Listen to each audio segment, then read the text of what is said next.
Hello everyone and welcome to this presentation for the 1152 Club. I am Rathi and I am a master's student at the University of Leeds and a volunteer for Leeds Museums and Galleries.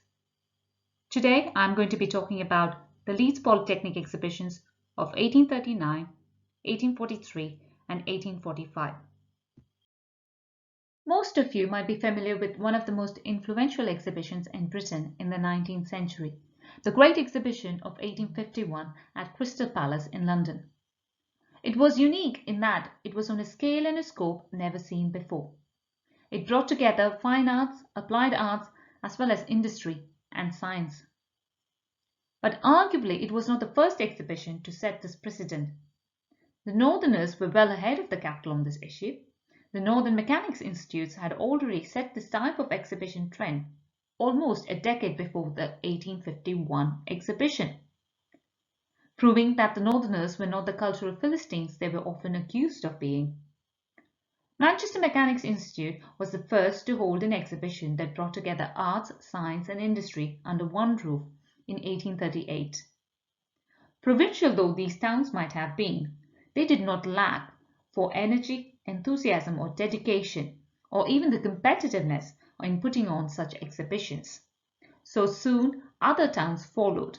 So you have exhibitions in Derby, Newcastle upon Tyne, Birmingham, Sheffield, Preston, Ripon.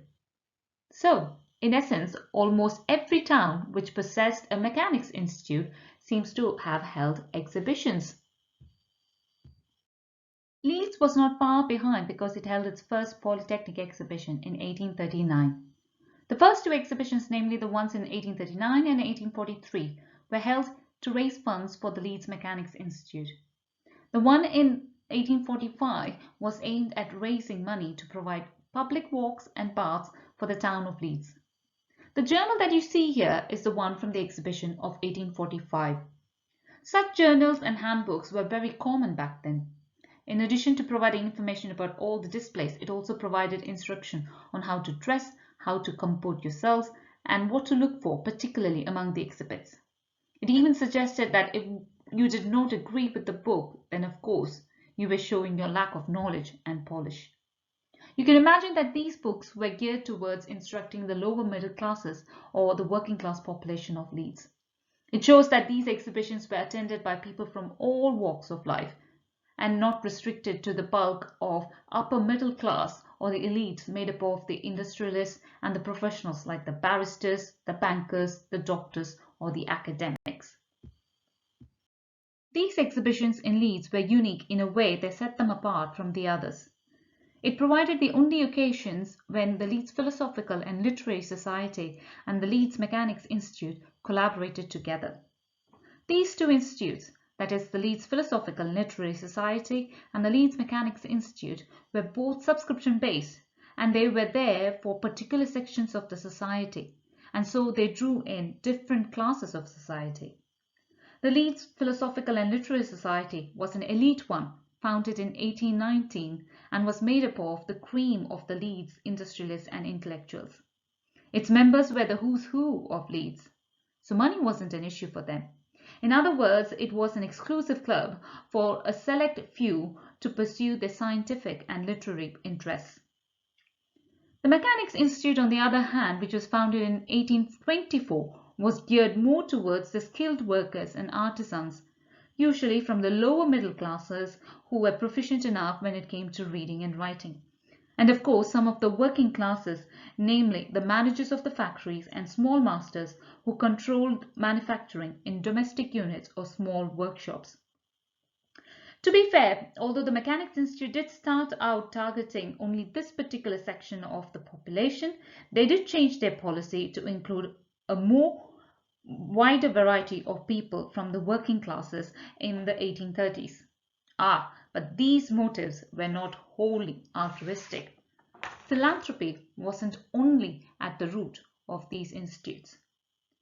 You could say that one of the reasons that Mechanics institutes were created was to increase the efficiency and productivity of the industries by having a workforce that was well versed in those trades.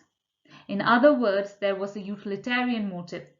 where the institute focused on gearing productive workers for their masters. Another reason is morality. It was believed that by giving these working class and lower middle class people an alternative form of activity during their leisure time, then they were less disruptive and they would be drawn away from bad influences and from frequenting public houses. And of course, the third reason is that mechanics institutes were intended towards exerting a type of social control. That is, control the majority of the population socially through education, where the educators taught them enough to be productive but not enough to challenge them. Of course, all this should be put into perspective considering that this is the 19th century where class divisions in society were clearly marked. Although the Leeds Philosophical and Literary Society and Leeds Mechanics Institute were poles apart in their nature and their intended purposes, what they had in common, or rather who they had in common, were the founding members or proprietary members of both the institutes. It was the usual suspects, of course, the Goddses of the Armley Mills, the Marshalls of the famous flax and linen mills, and of course the Baineses of the Leeds Mercury.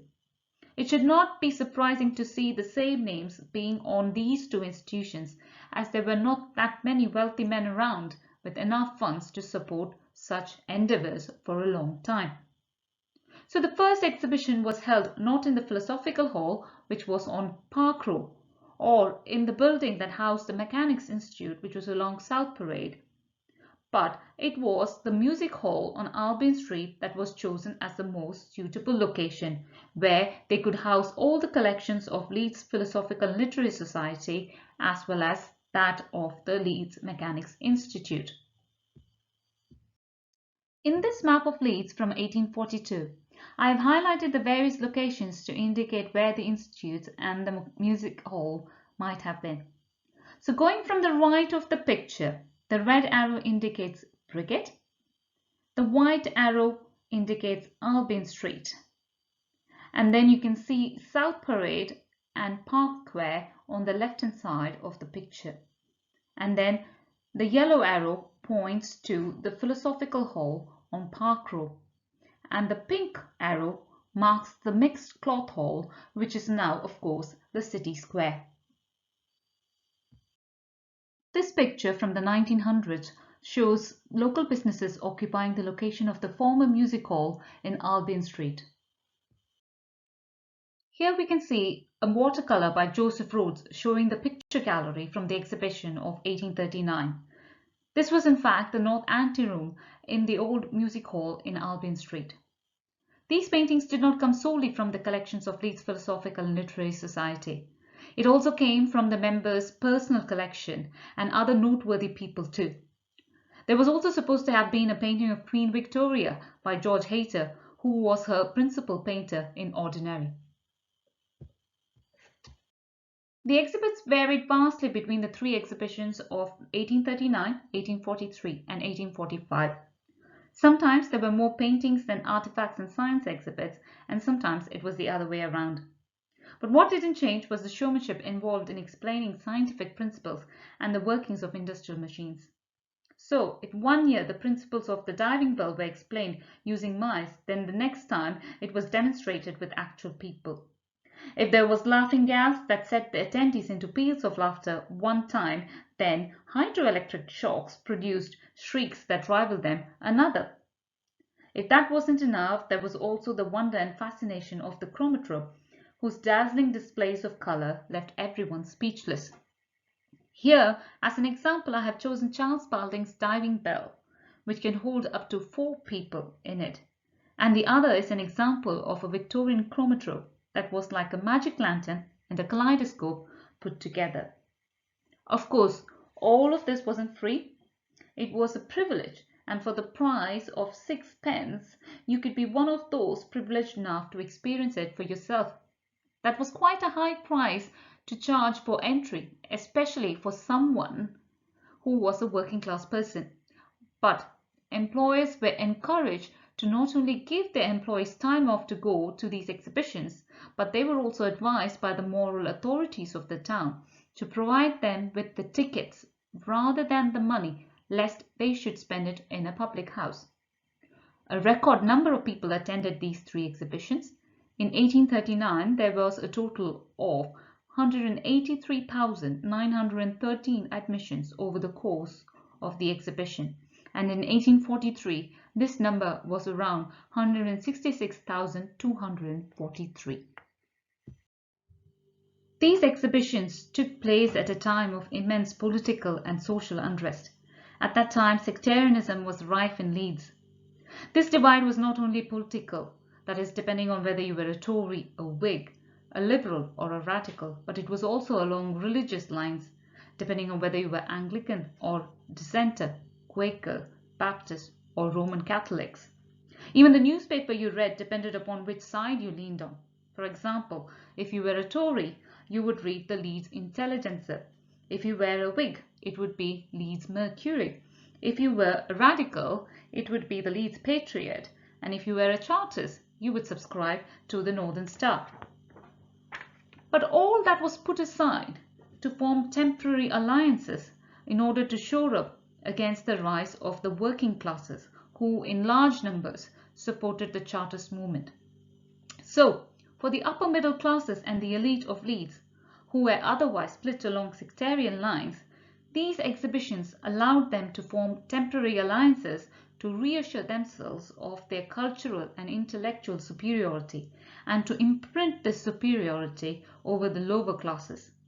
These exhibitions, you could say, were almost prototypes for the kind of instructive and didactic tones that was adopted by one section of society over another section, which would become the hallmark of Victorian Britain.